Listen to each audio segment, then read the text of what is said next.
Assalamualaikum warahmatullahi wabarakatuh. Terima kasih kawan telah mengklik video saya ini. Semoga kawan-kawan selalu mendapatkan keberkahan dan kesehatan dalam beraktivitas, serta dimudahkan dalam menjalankan usahanya, serta dikaruniai rezeki melimpah. Amin. Tonton video saya ini sampai habis ya, terima kasih. Sekali lagi jangan lupa untuk tekan tombol like dan komen ya. Dan tekan tombol subscribe juga ya, bagi kawan-kawan yang belum melakukannya, agar saya bisa lebih semangat dalam membuat video-video indah selanjutnya. Selamat menonton.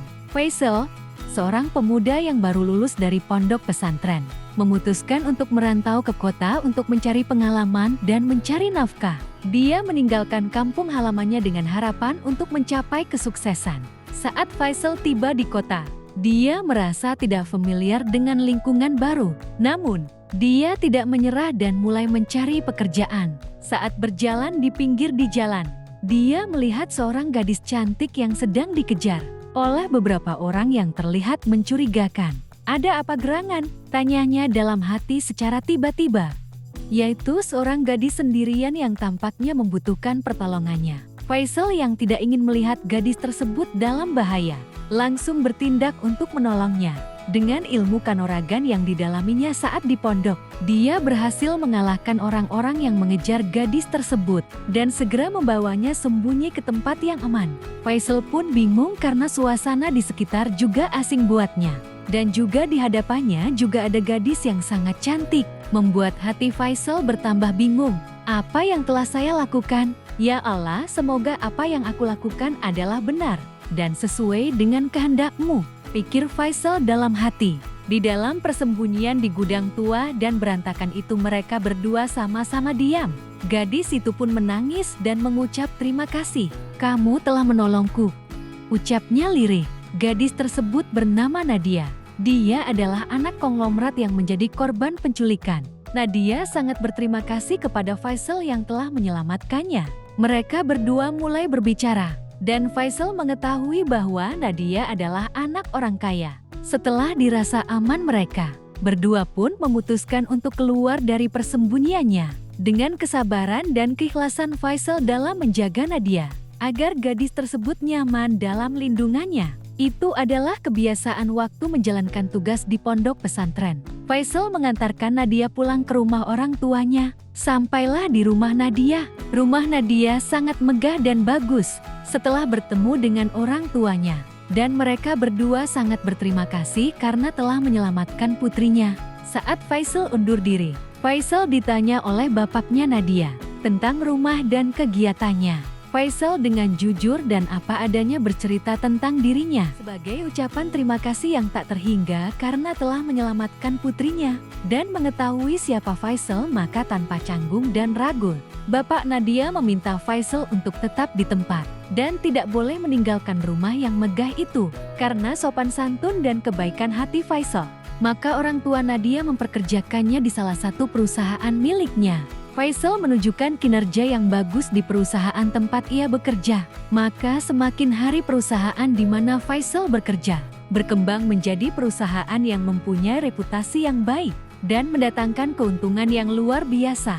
Performa Faisal dalam bekerja mendapat perhatian dari Pak Hartono, orang tua Nadia, sebagai pemegang saham mayoritas. Di dalam kesehariannya di samping kesibukan dalam bekerja, Faisal mendapatkan perhatian khusus dan sering kali bertemu dengan Nadia dengan sikap budi pekerti yang jujur, baik, dan sopan dalam keseharian bergaul dengan Nadia. Maka semakin hari mereka berdua semakin akrab. Nadia yang merasa jatuh cinta dengan Faisal mulai mendekatinya. Faisal yang awalnya tidak menyangka bahwa Nadia akan jatuh cinta dengan dia. Faisal mulai merasa bahagia. Orang tua Nadia, Pak Hartono, sangat berterima kasih kepada Faisal yang telah menyelamatkan anaknya dan kinerja yang sangat baik di perusahaan.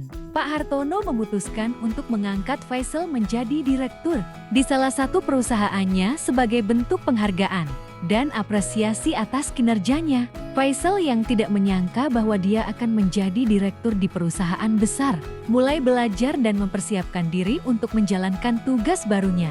Nadia yang merasa bahagia melihat Faisal menjadi direktur mulai mendekatinya lebih dekat. Faisal yang menjadi direktur di perusahaan Pak Hartono mulai menunjukkan kemampuan dan kepemimpinannya. Dia berhasil meningkatkan keuntungan perusahaan dan membuat Pak Hartono sangat puas. Nadia yang merasa jatuh cinta dengan Faisal mulai menunjukkan perasaannya secara terbuka. Faisal yang awalnya tidak menyangka bahwa Nadia akan jatuh cinta dengan dia, mulai merasa bahagia dan membalas perasaan Nadia. Pak Hartono yang melihat hubungan antara Faisal dan Nadia mulai merasa lega. Dia tahu bahwa Faisal adalah orang yang baik dan mampu membuat Nadia bahagia. Suatu hari, Pak Hartono memanggil Faisal ke kantornya. Faisal yang tidak tahu apa yang akan dibicarakan dan merasa sedikit khawatir. Namun, Pak Hartono hanya ingin membicarakan tentang rencana pernikahan antara Faisal dan Nadia. Faisal yang tidak menyangka bahwa Pak Hartono akan membicarakan tentang pernikahan. Faisal merasa sangat bahagia. Dia tahu bahwa dia telah menemukan cinta sejati dengan Nadia dan siap untuk menikahinya.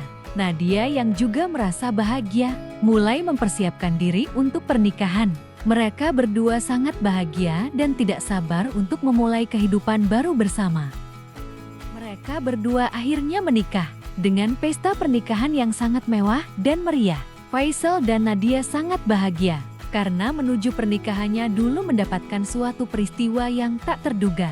Dengan kebesaran Allah Subhanahu wa Ta'ala, serta dengan restu kedua orang tua Faisal dan Nadia, menjalani pernikahan dengan penuh kebahagiaan. Semoga cerita ini bisa menjadi motivasi dan inspirasi bagi Anda untuk mencapai impian dan tujuan Anda.